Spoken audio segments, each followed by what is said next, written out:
Welcome everyone to another exciting episode of Final Drive TV. Today we're here at Thunderhill Raceway Park in Willows, California with the season opener of the Nitto Tires United States Touring Car Championship. My name is Loretto Stribling, and joining me today, as always, is Rick Nannini. Hi Loretto, it's great to be here. We have an excellent show for you today. The USTCC is huge this year. The competition has really picked up. I can't wait. Well, and we have a great lineup of cars today. As always, at the first race of the season, there's lots of unknowns. We have lots of new drivers, new cars, and fresh engines. This could be anyone's race to win. Yeah, that's so true, huh? So, Rick, why don't we get down to business and meet the other members of our broadcast team that are standing by. We have Jennifer Grossman and Jeff Lepper. Hi, this is Jennifer. Welcome to the Thunderhill Raceway Park. We're up above Sacramento, California, near Willows. It's a beautiful day for racing. The hills are green, the sun is shining, fantastic weather. We're here with the Nitto Tires U.S. Touring Car Championship, and I have here with me Jeff Lepper, who is helping with the announcing today, and he also has some personal relations who are involved with the racing series. His father is racing the Chevy Cobalt. So, Jeff, who is your favorite pick for today? And you can't say your dad. I'm sorry, he's disqualified. Come on. That's not fair at all. I got to say that Curt Simmons is going to be really tough in his Neon SRT4. I mean, a returning champion. He's back again. I'm sure he's going to be fast. We have some new vehicles coming in. We got a couple new Mini Cooper S's that are here now. And, of course, Mini stepping up with their big contingency. Thanks a lot to BMW Mini for that.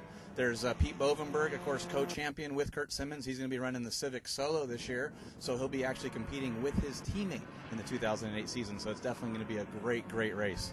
So, Jeff, can you give us a little backstory of some of the new runners? We have Rob Rojas. We have all sorts of new names out there. Well, of course, we got 2004 returning champion Jeff Lepper on the announcing. Of course, I was co-champion with my dad, Tom, who's racing a new Chevy Cobalt turbocharged now, a 2008 model. We have Dave Bongiovanni, who's returning as the team owner in his car that Dave Brown is a 2005 champion in. Rob Rojas, ironically enough, is in the Spoon Sports Acura RSX from OPAC Racing, who Dave Brown won the championship in that car in 2006. So it's really just everybody's bouncing around and moving. We got new time tracks going on. We got new mods to cars. Of course, the biggest thing is this brand new Nitto tire, and it's untested. The teams got their tires, I think, 4 days ago when they came over. So it's going to be that first practice session is going to be very, very interesting with new guys and new cars, new tires, and new modifications done to the cars.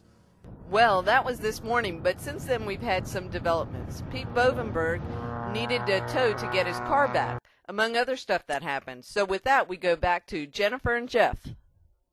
So, Jeff, we've already had some excitement this morning with qualifying. We have Rob Rojas moving into the Chevy Cobalt. What happened there? I don't know. We got a lot of stuff going on right now. We had our first provisional pole on Saturday's qualifier. Curt Simmons, 2007 co-champion, had a huge off in qualifying today. The car's damaged. The crew's out there. They're banging with hammers. They're trying to get them ready. We got like less than 2 hours for the race. So your current series champion, pole sitter, is sitting on the sidelines right now. You have Rod Rojas in the Spoon Sports OPAC Racing Acura RSX, who is having difficulties with his car. So Tom Lepper's giving up his seat in his Cobalt, letting Rod go into that seat.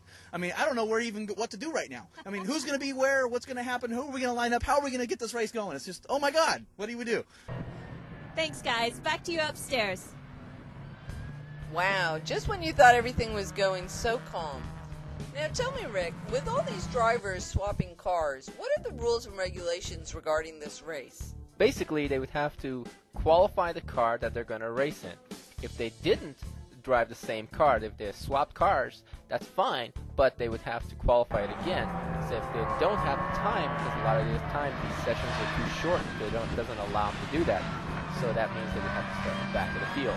So the gamble here is, do you start in the back of the field in a potentially faster car, or do you start where you qualified, but possibly you're going to have problems? Well, that clears that up for me. Earlier in the day, we wanted to talk to one of the new drivers this season. Jennifer had a chance to catch up with Bob Shear. He's one of the drivers of the new Mini Coopers this year. Bob, there have been some changes to the rules this year. We've had a tire change. Tell me how the rules impact your car. I think they should help. It was a little unfair last year. There's some big horsepower cars, all-wheel drives, and we were just a back marker for them. It was very hard to compete with that type of horsepower. We're just a little 1.6 liter with just around 200 horsepower. There's still a lot more horsepower, but I think they'll get the weights balanced out to make the playing field more level. That Dodge is super fast still. I don't think anyone has anything for him, but we'll see. Now, you mentioned some extensive work that you did on the car to make it a little more competitive this year. Can you explain to me why you had to do that? The stock Mini Cooper engine management system didn't work for us. We kept going in what they call diagnostic limp mode, where we could only go 3,000 RPM, and you can't race at 3,000 RPM. We just got passed and came to 2 races in DNF because of that limp mode. We decided to go to a Motec M4 operating system to just standalone engine controller, and we had to rewire the whole car. It took us about 8 months. And unfortunately, after the spring last year, we weren't able to attend any more USTCC races because of the rewiring job. So we got that all rewired, and we've been testing, and hopefully it'll hang together now. It seemed to be doing real well. We had a little bit of a belt issue yesterday. We kept throwing belts, but if we can keep the belt on, we'd hope to do real well today. Yeah, Bob's Mini is going to be a force to be reckoned with this season. You know, the big flaw is that they haven't had a lot of testing time today. They've been stuck in tech, doing last-minute things here and there, little knick-knack stuff here and there, but they've actually done a lot of testing this season, so there's a lot of speed built into that car. Don't let all that talk about 1600cc engines fool you. Those guys have a lot of speed in that car. They got a big old supercharger on top, and Bob's an excellent driver, so they're doing well. So if I can translate this, what you're trying to say is that the Mini Cooper is really cute? That's one way to say it, yes. How about we go down to Jennifer now, who has news on the starting order for us. Back on site here at Thunderhill Raceway Park, getting ready for the Nitto Tires U.S. Touring Car Championship race. It's very exciting. We have all sorts of excitement happening in the starting grid. I have the final countdown right here. We've got Curt Simmons, who is last year's season champion, starting in pole position. He had some excitement with his car earlier in the race, and his team is frantically trying to get his car ready. Following him, we have Bob Scheer in his Mini Cooper S. This is the best finish that we've had with Mini here at USTCC, so it should be exciting to see how he does amongst these other various cars. Following him, we've got Pete Bovenberg, who is Curt Simmons' teammate, driving his Civic. So it's the two teammates are in the first 2 rows. It should be interesting to see how their competition plays out. Following them, Dave Bongiovanni, who is always a serious contender, driving his turbo 4-wheel drive Evo. He should have a tremendous start off the line and really challenge those front runners. After that, we have Rob Rojas. He's driving an unfamiliar car, the Chevy Cobalt. He did some testing in it, but it's a really new competition for him. We have Rich Wu in the Acura. Rich Wu and Peggy Arsham competed and won 3rd place last year, so they should compete very well. So it's about 92 degrees in this early spring day at Thunderhill Raceway Park. It's always very warm. The drivers are driving the Nitto tires, and it's a new tire for them, so it should be interesting how they manage their tires with this heat situation.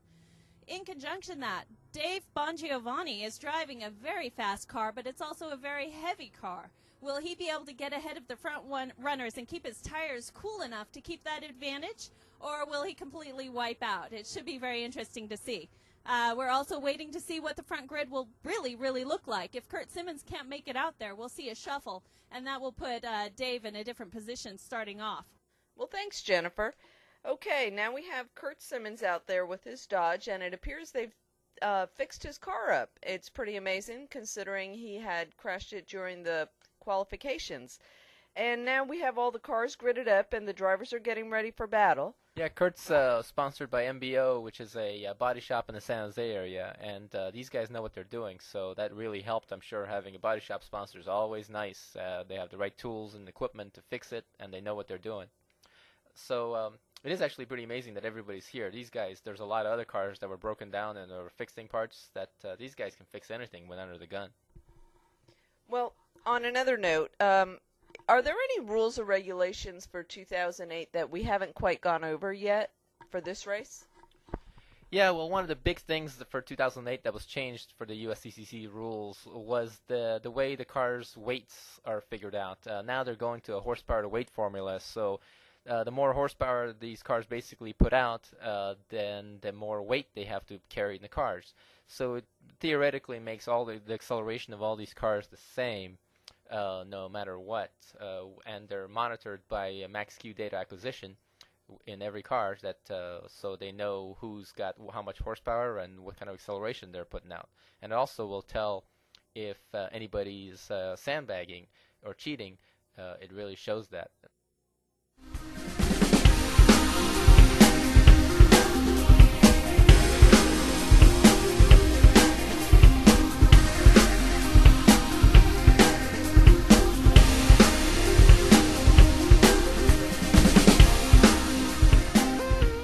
Let's take a look at the starting order for today's race.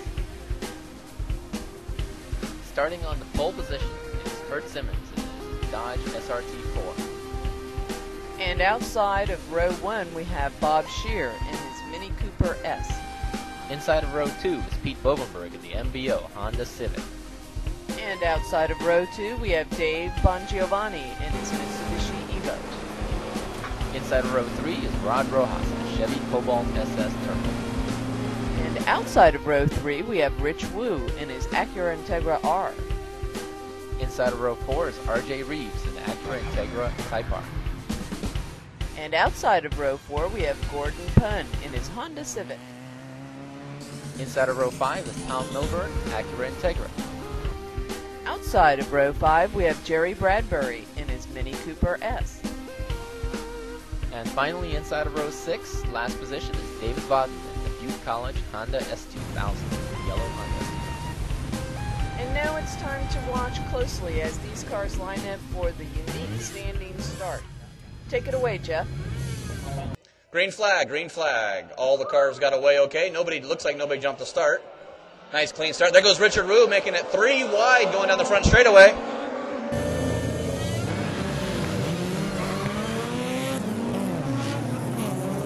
Looks like Curt Simmons in that wounded Neon SRT4 taking the point. Bob Shear in the Mini Cooper, followed by Curt's